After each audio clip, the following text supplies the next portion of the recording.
Hey guys, I'm going to continue reading the crossover. So, this poem is called After We Win. I see the pink Reeboks wearing girl shooting baskets on the other court. She plays ball too. JB walks over to her, and I can tell he likes her because when she goes in for the layup, he doesn't slap the ball silly like he tries to do with me. He just stands there looking silly, smiling on the other court at the pink Reeboks wearing girl. Dad takes us to Krispy Kreme and tells us his favorite story again.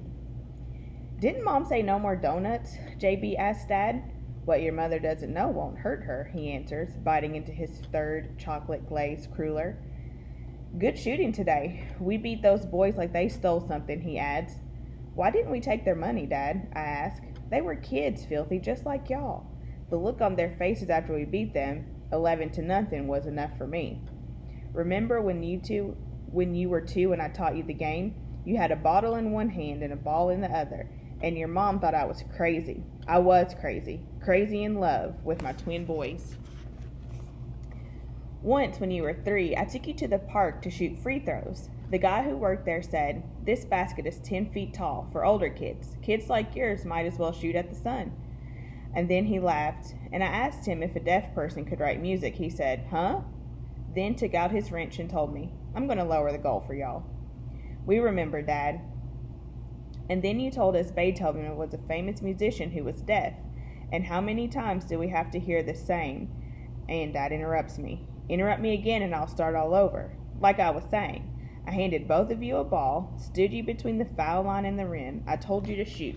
You did, and it was musical, like the opening of Beethoven's Fifth. Your shots whistled like a train pulling into the station. I expected you to make it, and you did. The guy was in shock. He looked at me like he'd missed the train. Basketball rule number 3. Never let anyone lower your goals. Others' expectations of you are determined by their limitations of life. The sky is your limit, sons. Always shoot for the sun, and you will shine. Josh's play-by-play. The Red Rockets, defending the county champions, are in the house tonight. They brought their whole school. This place is oozing crimson. They're beating us 29-28 with less than a minute to go. I'm at the free throw line. All I have to do is make both shots to take the lead. The first is up, and clank. It hits the rim. The second looks good, real good, missed again. But Vondi grabs the rebound.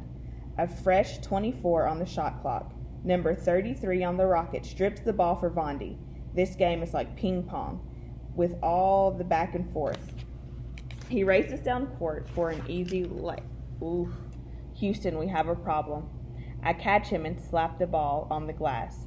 Ever seen anything like this from a 7th grader? Didn't think so. Me and JB are stars in the making. The Rockets full court press me, but I get it across the line just in time. 10 seconds left. I pass the ball to JB. They double team him in a hurry. We don't want to give him an easy 3. 5 seconds left. JB lobs the ball. I rise like a Learjet. 7th graders aren't supposed to dunk.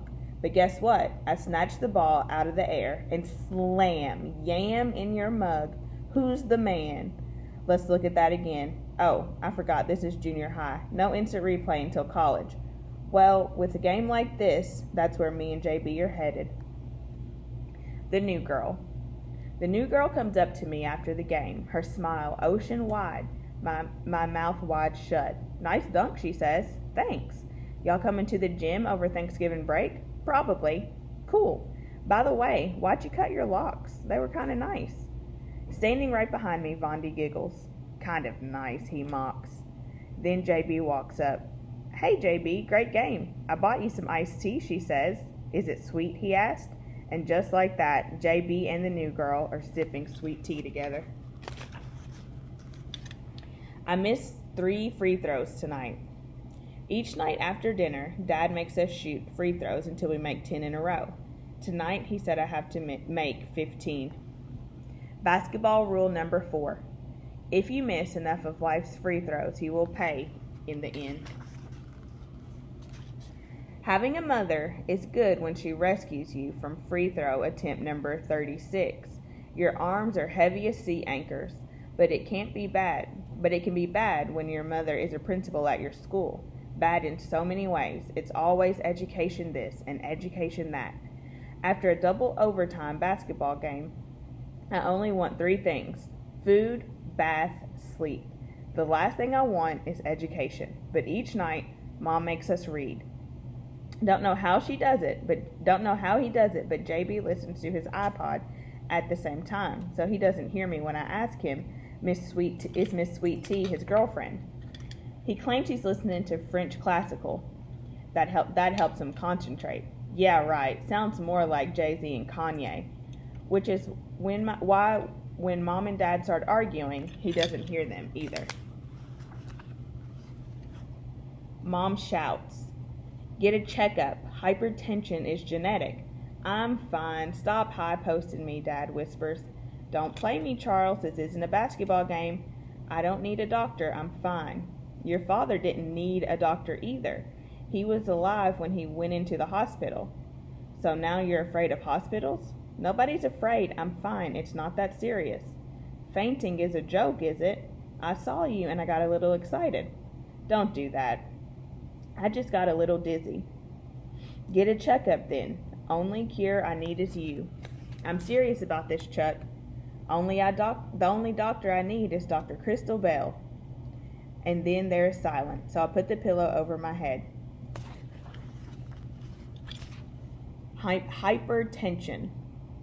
A disease otherwise known as high blood pressure, as in Mom doesn't want Dad eating salt because too much of it increases the volume of blood, which can cause hypertension, as in hypertension can affect all types of people, but you have a higher risk if someone in your family has had the disease, as in I think my grandfather died of hypertension. To fall asleep. I count and recount the 37 strands of my past in the box beneath my bed. Why we only ate salad for Thanksgiving. Because every year Grandma makes a big, delicious dinner, but this year, 2 days before Thanksgiving, she fell off her front stoop on the way to buy groceries, so Uncle Bob, my mom's youngest brother, decided he would prepare a feast for the whole family, which consisted of macaroni with no cheese, concrete hard cornbread, and a greenish-looking ham that prompted Mom to ask if he had any eggs to go along with it, which made Grandma laugh so hard she fell again, this time right out of her wheelchair.